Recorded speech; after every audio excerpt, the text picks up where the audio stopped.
My name is Alex, and this is a story I never wanted to tell. I still shudder when I think about it, but maybe I can warn someone not to make the same mistake I did.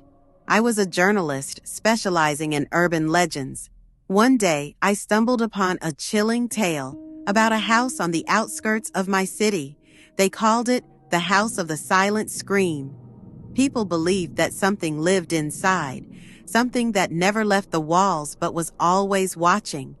Rumors said that anyone who entered after midnight disappeared, but I had proof that this wasn't entirely true. Some people came back, but they were never the same. I found an old newspaper article from 1987. A family had vanished inside that house, parents and 2 children. Their belongings were untouched. Food still sat on the table, but the family was gone.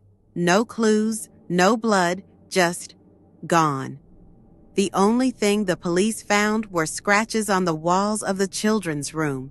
It looked like someone had tried to write something, but was stopped. I thought it was just another urban myth.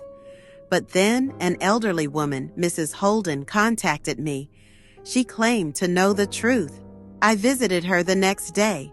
Her house felt like a museum, antique furniture, old photographs in frames, a faint musty smell.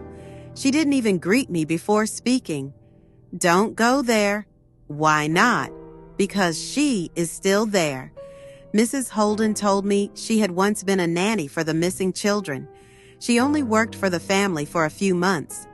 One night, the youngest child, Lily, started complaining that someone was sitting at the edge of her bed at night. The parents dismissed it as childish imagination. But then Lily began saying strange things. She keeps asking me to let her in.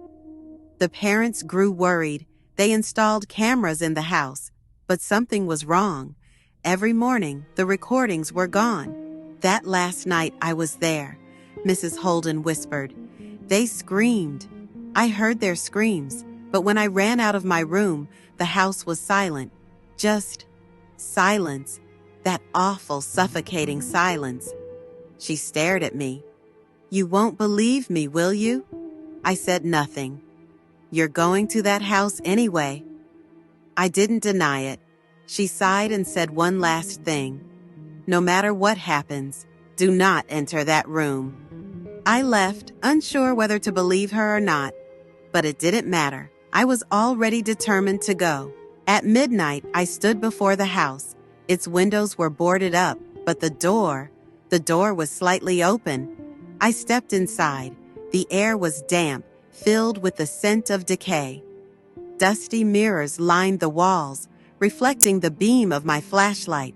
Everything looked as if the family had just stepped out for a moment, but never returned. Silence. Not even the sound of the wind.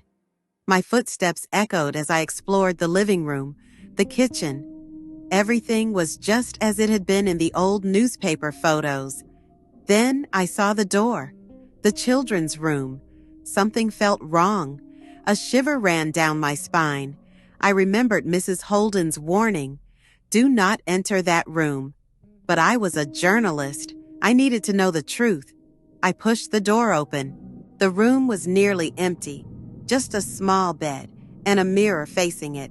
Scratches covered the walls. I stepped closer. My flashlight flickered. Then, shh, a whisper. I spun around. Nothing. And then I saw it. In the mirror, a girl, standing in the corner, pale, black, empty eyes. I froze. She slowly raised a hand and pointed at me. Will you let me in? She whispered. The flashlight flickered. For a split second, everything went dark. And when the light returned, she was no longer in the mirror. She was standing right in front of me. I screamed. I ran. The house came alive. The floorboards creaked. Whispers filled the air. She was coming. The front door slammed shut before I could reach it. I yanked at the handle, but something was holding it from the other side. And then I saw her again. Her face was inches from mine.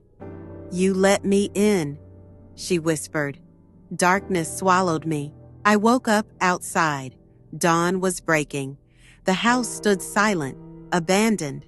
I couldn't remember how I got out, but on my wrist, there were scratches, and at night, I hear her whispering, "She is here, she never left, and now she is waiting for you."